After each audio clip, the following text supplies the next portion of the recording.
Hello there, Ray here. We have a brand new version for Minecraft. This is version 1.16.2 pre-release 1. This means they're getting close to coming out with the full release of the game. But even though it is a pre-release, they came out with quite a few major features added into the game. Today we're going to be taking a look at all the different changes as well as features added and talk a little bit about how this affects your world. And don't forget to hit the sub button because I make tons of new inventions using crazy tricks in Minecraft. And with these new changes, there's going to be a lot more inventions made. Now, in the past, it wasn't possible to throw snowballs or other projectiles through blocks that normally didn't have any collision. So collision is something that would prevent the player from going through this. But I'm in an older snapshot. If I go ahead and throw a snowball, you can see it collides with this tall flower here. And pretty much a projectile would collide with almost every single type of block. There was some edge cases like fence gates that were open versus being closed, as well as cobwebs. Stuff like arrows could go through here, but stuff like snowballs weren't able to actually go through. So now with the change to projectiles, you can see they go right on through a cobweb as well as a open fence gate. This also means snowballs will be able to go through things like strings without colliding with them. We can actually detect that with observers, which is pretty cool. So instead of having to do the cool trick discovered by Tess, which has to do with a tripwire hook that has an entity over top of it to detect a snowball going nearby it, which is used for enderpearl cannons, we can now actually detect it directly using tripwire. This change affects other projectiles, not only snowballs, but enderpearls, eggs, bottles of enchanting, lingering potions, and splash ones, as well as llama spit. I really look forward to using this because I love using projectiles as an alternative way to get player kills. They also made some more projectiles that are affected by things by bubble column, both the descending as well as ascending ones. Now stuff like arrows used to be affected by them in the past, but they didn't work on stuff like snowballs, eggs, ender pearls, splash potions, lingering potions, fireballs, and shulker bullets. Let's go ahead and give it a try. This one's going to kind of lift up the snowball. Huh, that is so awesome. Snowball's going upwards. It's actually bouncing on it. You could make like a ender pearl stasis chamber with this. That is pretty awesome. Go ahead and try the one that pulls it down. Oh yeah, that has a big effect on it. Just pulls it straight down. Go ahead and try ender pearls. Nice. Easy ender pearl stasis chamber, guys. And let's go ahead and try it pulling it down. Yep. Seems to work really good. That is really exciting. It should be a lot of fun playing around with this during our live stream. So make sure to tune in after watching this video. They added some new accessibility settings, which are right here, to help with visual comfort. There is now a distortion effect slider. You can see it says strength of nausea and nether portal screen distortion effects. At low values, the nausea effect is replaced with a green layover. So let's go ahead and just put it all the way down to off and see what happens. I got another portal right here. Go into survival mode.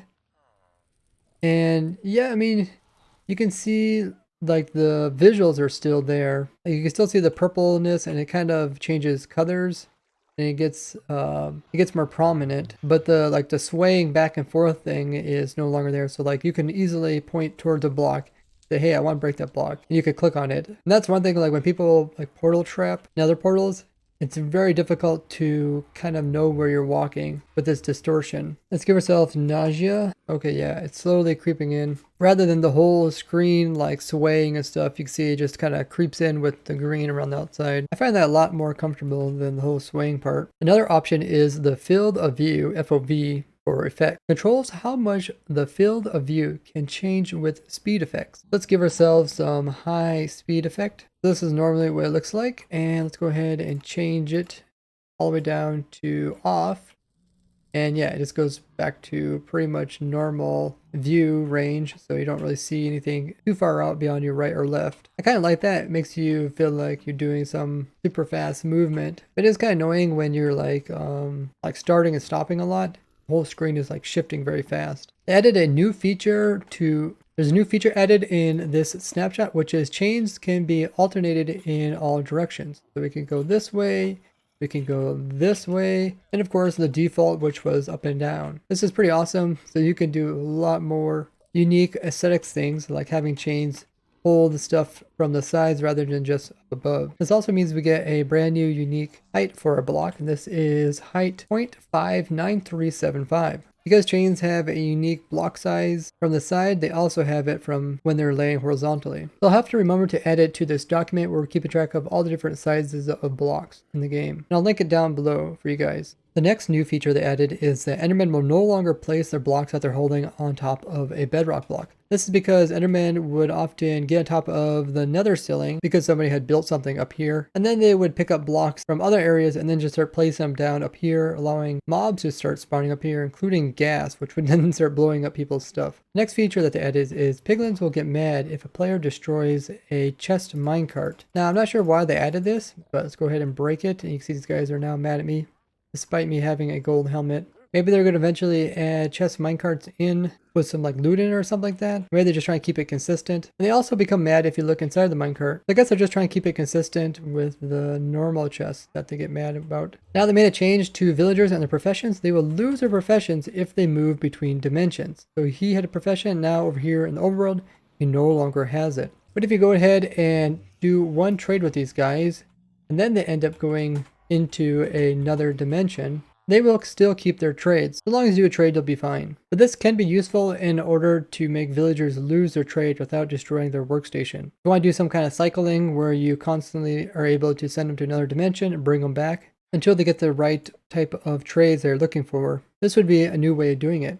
We might actually try to design this during our snapshot testing stream, right after this video goes live. They also made some changes to data packs, and now custom world generation as well as dimension settings now use the same folder pattern in the data pack as other resources, which is the name, then the slash, then the type, and then the slash resources.json. They fixed a pretty cool trick to do with villagers and raids that Grandma Mommy showed me, which is if a villager turns into a witch when he's already part of a village. So this guy here gets a workstation. That's all I need to think that there's a village here. We summon in a lightning bolt, turns into a witch. But technically the village is still here, and now you can actually get bad omen, and it will start a raid, which is kind of strange.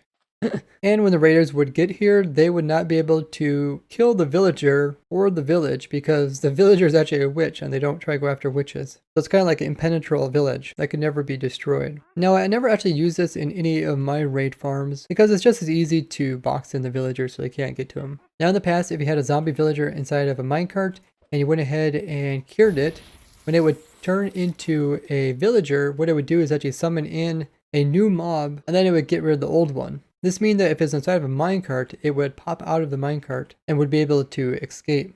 And now they have fixed this. So when this guy cures up, he will stay inside the minecart as a villager. This is very useful for making villager conversion systems. We recently made one for 1.16 during our snapshot testing. And because of this bug, we had to use water streams. It turned out working really good. But now with this change, I'm excited to go ahead and update it using minecarts, which should be a lot easier to control these guys. And if you guys don't know, every Wednesday we have a snapshot testing stream with the viewers. You guys can hop on the same server as me as we design up cool stuff using the newest changes in the snapshot. And you can find all the information down below. It fixed a problem to do with banners rendering too dark inside of the inventory. The next change that they made is a kind of unusual one. This has to do with the nether roots. And they now change it so that you have to use shears in order to obtain these blocks. They made a similar change to nether sprouts where you have to use shears to obtain these. This changed it up so you can no longer use just a shifting floor to obtain all types of nether vegetation automatically. Now I have designed farms where you can use shears to obtain the nether sprouts and also have shifting floor designs, which allows us to collect the roots in the past. And I have a farm that kind of combines the two where the player not only shears some of them, but also some get shifted. And that design still should work since you're using shears to obtain this, you can also get it to obtain these at the same time. I'm not sure why they made this change. Maybe it was seen as these being so fragile that they shouldn't be obtained unless you have shears. And you guys can find those farms linked below. So if we go ahead and break the root just by using our hand, you see we get nothing anymore. Now if we go ahead and use a shear, we will get an item. Doesn't have to be silk touch, just a shear. Now if we do the same thing with the vines, if you just break the vines, you can see that we still get items. We don't have to use shears. But if you use shears on a vine, you will get 100% chance of getting an item.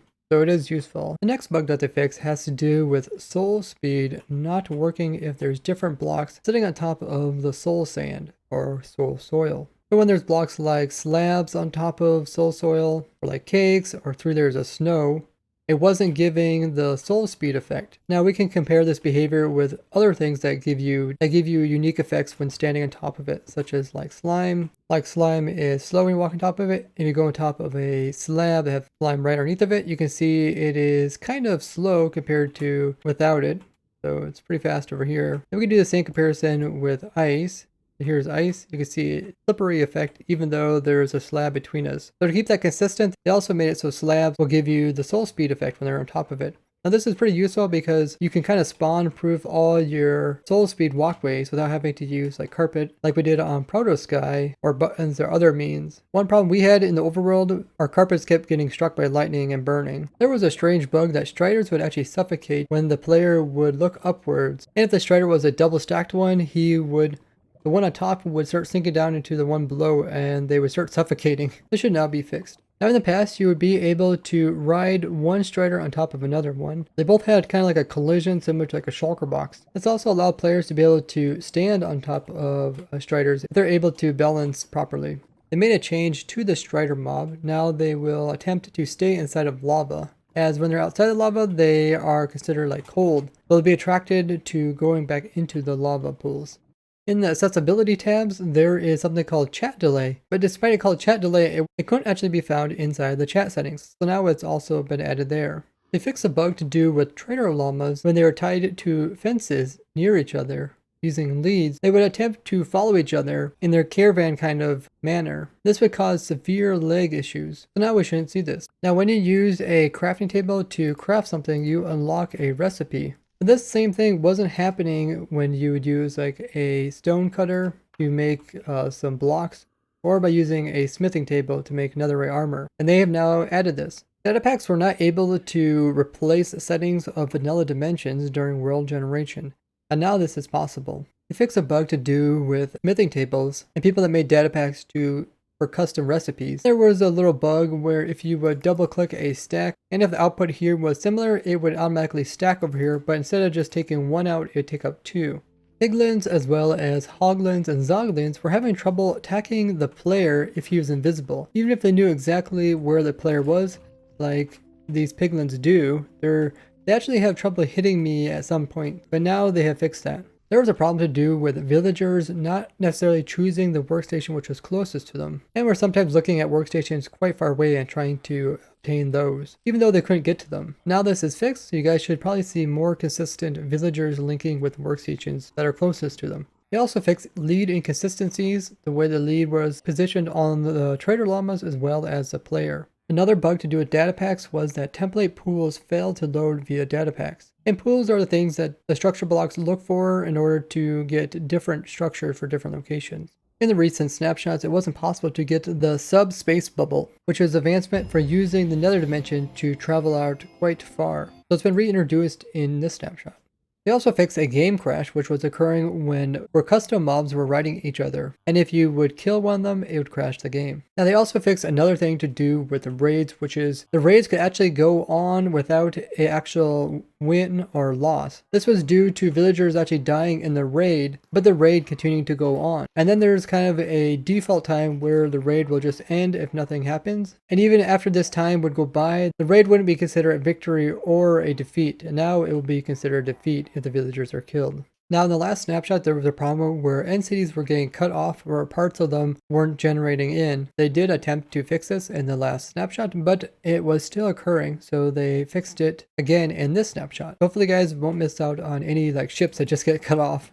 They added a new feature being zombified piglins that happen to spawn on top of riders holding a warped fungus on a stick, which is the way to control the striders. They said they added this so that players would know how to kind of control these guys by looking at this. Not every single zombified piglin will spawn in with the stick, meaning that if you want to get those rare variations I talked about in this video, make sure to collect those before updating to 1.16.2, because you won't be able to get the swords anymore. But these guys probably will still come in variations that are left-handed. I'm a bit surprised at how many new things were added in the snapshot, as well as quite a few major bugs were removed. If you guys ever run across any weird bugs during your playing of these new snapshots, make sure to go ahead and report them. There's always a link right here in the menu, as well as tell me about them down in the comments. And don't forget to share this video with your favorite Minecrafters. I'd like to start using these new changes. I would like to thank you guys for watching, and I'll see you guys in the live stream. Bye-bye!